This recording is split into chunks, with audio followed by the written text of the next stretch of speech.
निवास करते हैं, इस धूल की भारी वर्षा से सब और विलीन हो जाएंगे। जहाँ तक दंड का राज्य है, वहां तक के समस्त चराचर प्राणी 7 रात तक केवल धूली की वर्षा पाकर अदृश्य हो जाएंगे।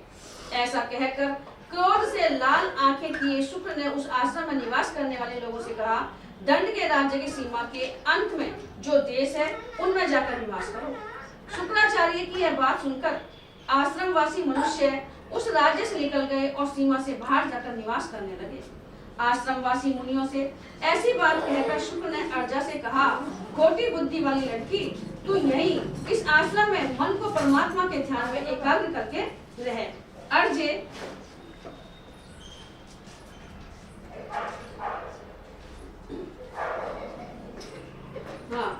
दंड के अर्जे खोटी बुद्धि वाली लड़की, तू यहीं इस आश्रम में मन को परमात्मा के ध्यान में एकाग्र करके रहे। अर्जे, यह जो एक योजन फैला हुआ सुंदर तालाब है, इसका तू निश्चिंत होकर उपभोग कर और अपने अपराध की निवृत्ति के लिए यहाँ समय की प्रतीक्षा करती है। जो जीव उन रात्रियों में तुम्हारे समीप आएंगे, वे कभी भी धूल की वर्षा से मारे नहीं जाएंगे, सदा बने रहेंगे। ब्रह्म ऋषि का यह आदेश सुनकर वह भृगु कन्या अर्चा अत्यंत दुखित होने पर भी अपने पिता भार्गव से बोली, बहुत अच्छा। ऐसा कहकर शुक्र ने दूसरे राज्य में जाकर निवास किया तथा उन ब्रह्मवादी के कथनानुसार राजा दंड का वह राज्य सेवक, सेना और सवारियों सहित 7 दिन में भस्म हो गया। नरेश्वर, विंध्य और शैवलगिरी के मध्य भाग में दंड का राज्य था। काकुस्थ धर्म युग, रथ युग में धर्म विरुद्ध आचरण करने पर उन ब्रह्म ऋषि ने राजा और उनके देश को शाप दे दिया। तभी से वह भूभाग दंडकारण्य कहलाता है। दंडकारण्य बने ना, अरे मानिक तेरी जय हो। दंड राजा के वश है। इस स्थान पर तपस्वी लोग आकर बस गए, इसलिए इसका नाम जन स्थान हो गया। जहाँ सीता रन हुआ था उसका नाम था दंडकारण्य, वन में से सीता रन हुआ था।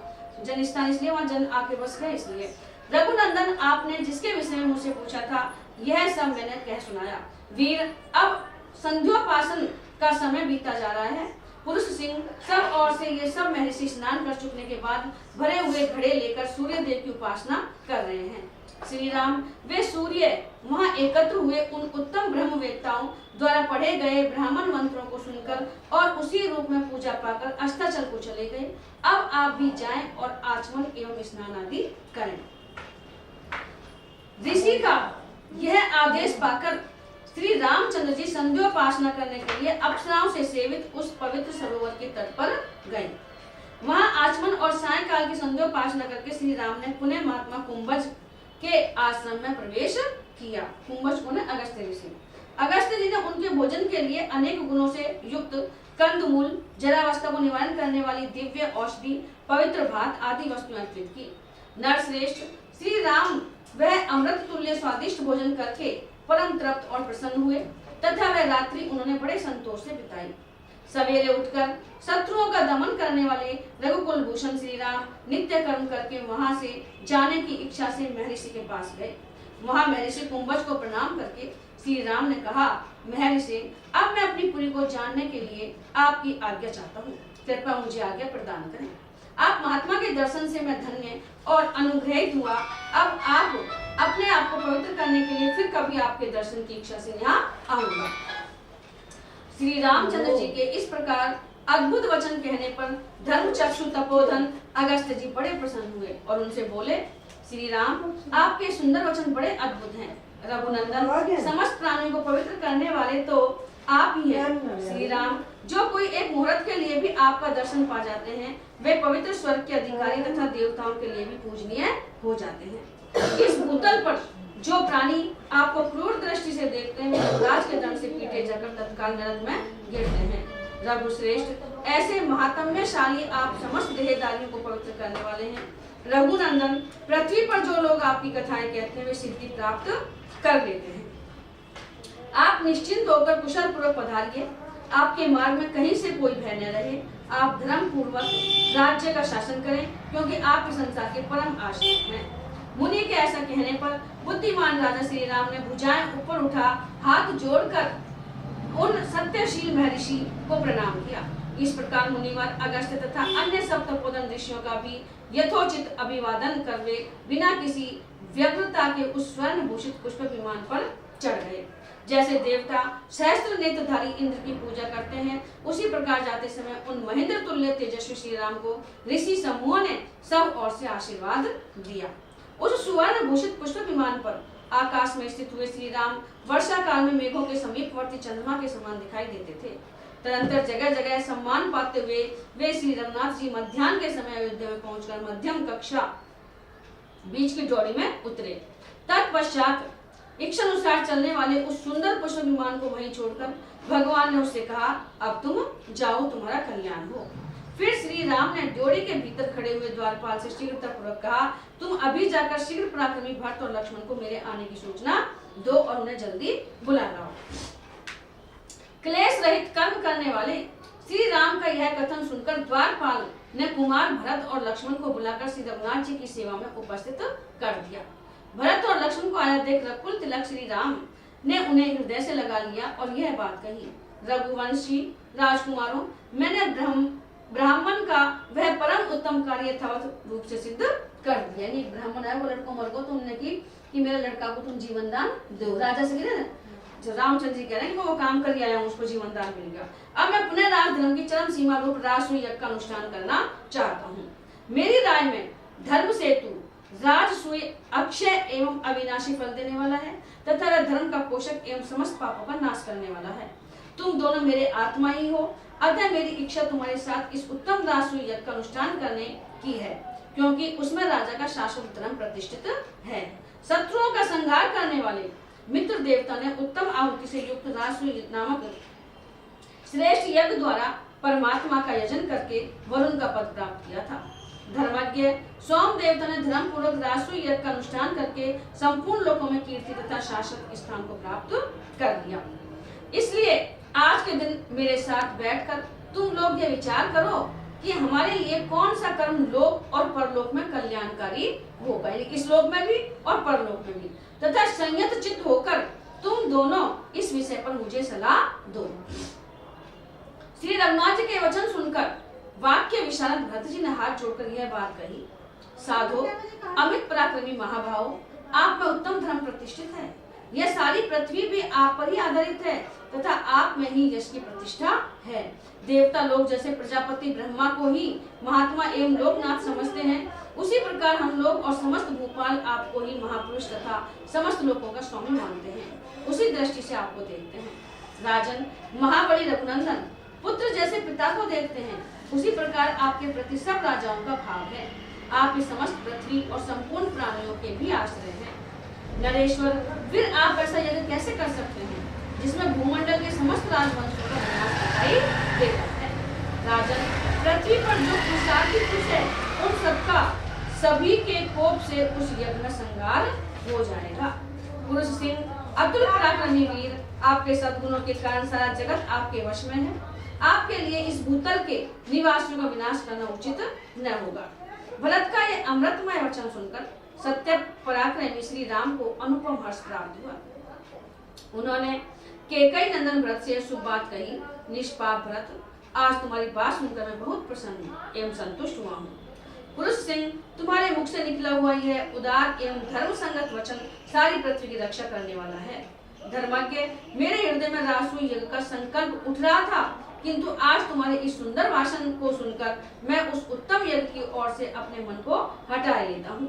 लक्ष्मण के बड़े भाई, बुद्धिमान पुरुषों को ऐसा कर्म नहीं करना चाहिए जो संपूर्ण जगत को पीड़ा देने वाला हो। बालकों की कही हुई बात भी यदि अच्छी हो तो उसे ग्रहण करना ही उचित है। कई लोग बच्चा ये कहीं जाने, लेकिन कई बार बच्चा भी ऐसी बात कह दे सही जो अपन ना सोच सके तो उसको ग्रहण कर लेना चाहिए। अतः महाबली वीर, मैंने तुम्हारे उत्तम एवं युक्ति संगत बात को बड़े ध्यान से सुना है। रामचंद्र जी ने छोटे भाई से पूछी बड़ा सुन, और उनको बात अच्छी लगी तो उन्होंने उसको अपना लिया कि मैं अब नहीं करूंगा। श्री राम और महात्मा भरत के इस प्रकार बातचीत करने पर लक्ष्मण ने रघुकुल नंदन श्री राम से शुभ बात कही। रघुनंदन, अश्वमेध नामक महान यज्ञ समस्त पापों को दूर करने वाला परम पावन और दुष्कर है, अतः इसका अनुष्ठान आप पसंद करें। यानी अश्वमेध यज्ञ करने राजसूय यज्ञ की बजाय।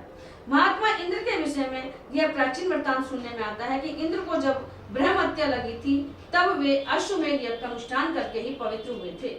महाभाव, पहले की बात है जब देवता और असुर परस्पर मिलकर रहते थे, उन दिनों व्रत नाम से एक प्रसिद्ध बहुत बड़ा असुर रहता था।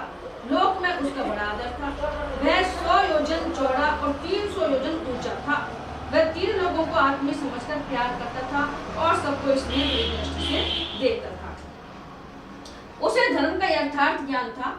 वह कृतज्ञ और स्थिर प्रज्ञ था तथा पूर्णतः सावधान रहकर धन धान्य से भरी पूरी पृथ्वी का धर्म पूर्वक शासन करता था, राक्षस होते हुए भी। उसने शासन काल में पृथ्वी संपूर्ण कामनाओं को देने वाली थी। यहाँ फल फूल और मूल सभी सरस होते थे।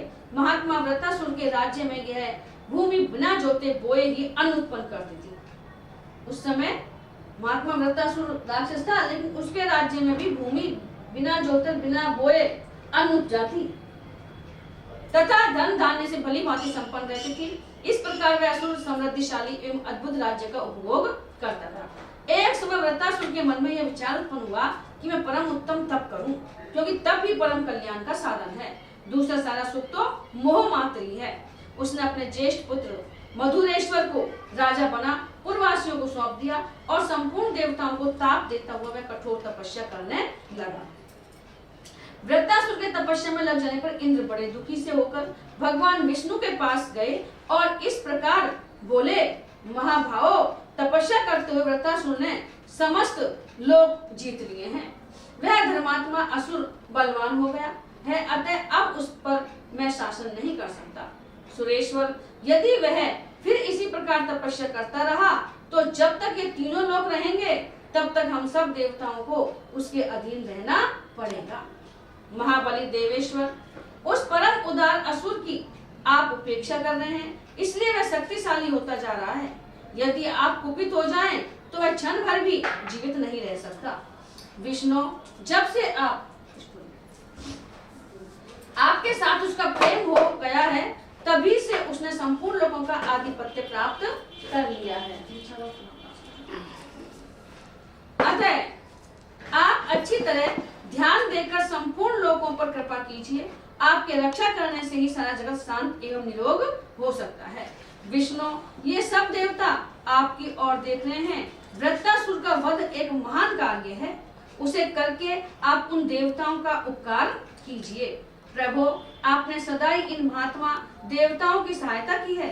यह असुर दूसरों के लिए अजय है, अतः आप हम निराश्रित देवताओं के आश्रयदाता हो।